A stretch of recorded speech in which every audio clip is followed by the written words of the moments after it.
বিষ্ণু ইসা ইসলাম ওনার ইহুদি প্রতিবেশীর বাসায় যেতেন। কোন প্রতিবেশী? ইহুদি। আওয়াজ করে বলেন, কোন প্রতিবেশী? ইহুদি। এক ইহুদি কিশোর বিষ্ণু ইসা ইসলামের খেদমত করতে, ইহুদি ছেলে আমার নবীর খেদমত করতো, তারা ছিল নবীর প্রতিবেশী। তো অনেকদিন হয় ইহুদি ছেলেটা আসে না। বিষ্ণুনবী খোঁজ দিলেন, ঘটনা কি? একটা ইহুদি ছেলে না আমার খেদমতে আসতো, ছেলেটা কই? খোঁজ নিয়ে জানলেন ছেলেটা অসুস্থ। বিষ্ণু ইসা ইসলাম ওই ইহুদির বাড়িতে চলে গেলেন ওই ছেলেটাকে দেখা করার জন্য, ভিজিট করার জন্য। সুবহানাল্লাহ পড়বেন না? গেলেন, যে দেখে ইহুদি ছেলেটা মুমূর্ষ, জান যায় যায় ভাব, বিছানায় পড়ে আছে, তার বাবা দাঁড়ানো। বিশ্বনবী তার মাথার পাশে বসলেন, মাথায় হাত বুলিয়ে দিলেন, আর ছেলেটাকে বললেন, আসলিম, হে ইহুদি ছেলে, আসলিম, ইসলাম ধর্ম গ্রহণ করো।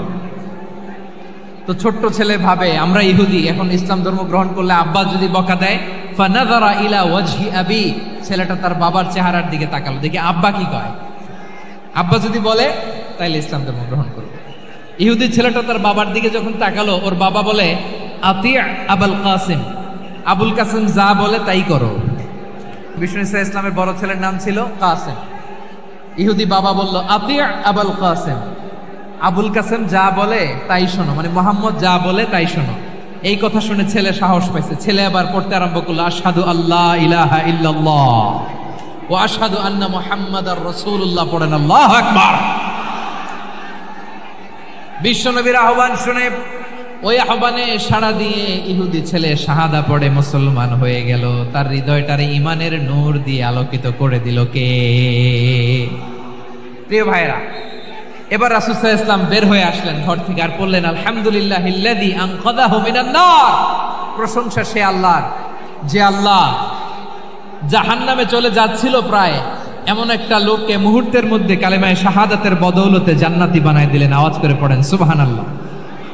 এই হাদিস থেকে আমরা কি শিখলাম? What is the moral of the story?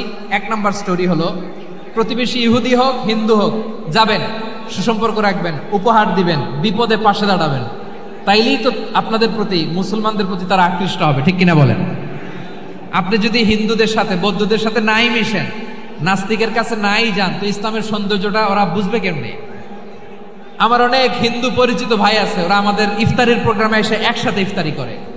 অনেক মদখোর আমার সাথে বসে একসাথে ডিনার করে, হাফ প্যান্ট পরা, গলায় স্বর্ণের চেইন, হাতে স্বর্ণের ব্রেসলেট, আইসা আমার সাথে ডিনার করছে, আছে এরকম। গাঁজাখোর, আমি বলে আসো, welcome welcome to my dinner, আসো বসো। বসলেই তো আমি ওর ডিএনএ, চিন্তার ডিএনএ চেঞ্জ করে দেওয়ার সুযোগ পাবো, চিল্লায় বলো ঠিক কি না? আসতে হবে আমার কাছে। Our door is open, the door of Islam is open 24/7। সব সময় আমাদের ইসলামের দরজা আমার অমুসলিম ভাইদের জন্য খোলা আছে না নাই? এই হাদিস থেকে দুইটা শিক্ষা। এক নম্বর শিক্ষা, প্রতিবেশী মুসলিম হোক অমুসলিম হোক, যান, অসুস্থ হইলে একটু আপেল নিয়ে যান, আঙ্গুর নিয়ে যান, কমলা নিয়ে যান, তাদের সাথে ভালো আচরণ করেন। ইসলামের বিউটি দেখে, সৌন্দর্য দেখে অবাক হবে, নসিব ভালো হলে কোনোদিন কালিমা পড়ে মুসলমান হয়ে যাবে, ঠিক কিনা বলেন? তাহলে অমুসলিমের সাথে ভালো সম্পর্ক। বিশ্বনবী ইহুদির বাড়িতে গেলেন, ইহুদির বাড়ি, আর আমার মুসলমান ভাই আমার কাফের বলে, এরকম আছে না নাই? মুসলিমরা দেখতে পারে না, সহ্য করতে পারে। বিষ্ণু ইসলাম ইহুদির বাড়িতে গেলেন, এটা একটা শিক্ষা। এই হাদিস থেকে আমাদের শিক্ষা হলো, আমার প্রতিবেশী যেই ধর্মের হোক আমি সম্পর্ক রাখবো। অসুস্থ হলে যাব, কি বলেন ভাইরা? যাবেন না? যাবেন না আপনারা? আচ্ছা, দুই নম্বর শিক্ষা হলো, বিষ্ণু ইসলামের খাদেম ছিল ইহুদি, এতদিন খেদমত করলো, একদিনও বিশ্বনবী ওরে কালিমার দাওয়াত দেয় নাই। কারণ কি? বিশ্বনবী একটা ভালো সময়ের অপেক্ষা করতেছিলেন, প্রপার টাইমিং। দাঈর কাজ হচ্ছে দাঈ ইলাল্লাহ, সে হচ্ছে সুযোগ সন্ধানী। দাঈ সুযোগ খোঁজে, কখন দাওয়া দিলে ব্যাটে বলে হবে, ঝুপ বুঝে কোপ মারে, ঠিক কিনা বলেন? বিষ্ণু ইসলাম ভালো সময়ের অপেক্ষা করতেছিলেন, দেখি ভালো সময় আসুক আসুক আসুক আসুক। আস্তে আস্তে এমন সময় আসছে, ছেলে এবার মুমূর্ষ। অসুস্থ ব্যক্তির হৃদয় অত্যন্ত নরম থাকে। হসপিটালে যখন কেউ যায় তার হৃদয়টা বড্ড নরম থাকে, মৃত্যুর ভয়ে তার অন্তরটা নরম থাকে, ঠিক কিনা বলেন? এই প্রপার টাইমিং এর অপেক্ষা করতেছিলেন। যখনই টাইমিং পেয়েছেন, দাওয়াত দিলেন, পড়ো লা ইলাহা ইল্লাল্লাহ, সুবহানাল্লাহ পড়েন সবাই। তাহলে ইসলাম অমুসলিম প্রতিবেশীর সাথে ভালো আচরণ করতে বলে।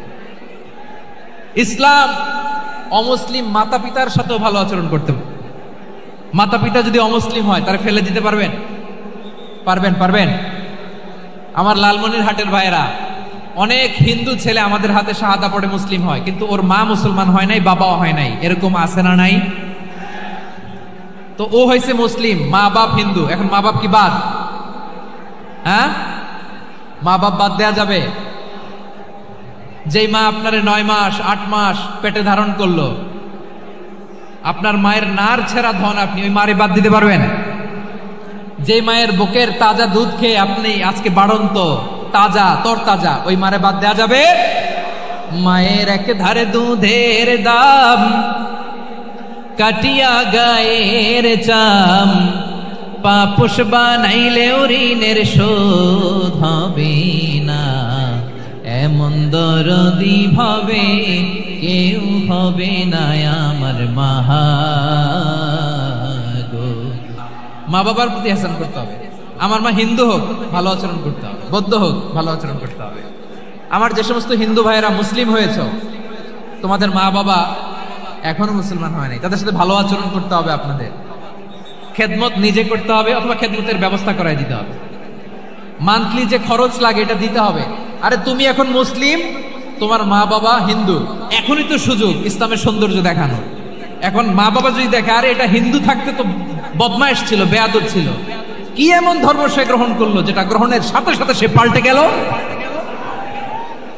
কি এমন ধর্ম সে গ্রহণ করেছে যেটা তার জীবনকে আলোকিত করে দিয়েছে? নসিব ভালো হইলে তারাও কালিমা পড়ে মুসলমান হয়ে যাবে।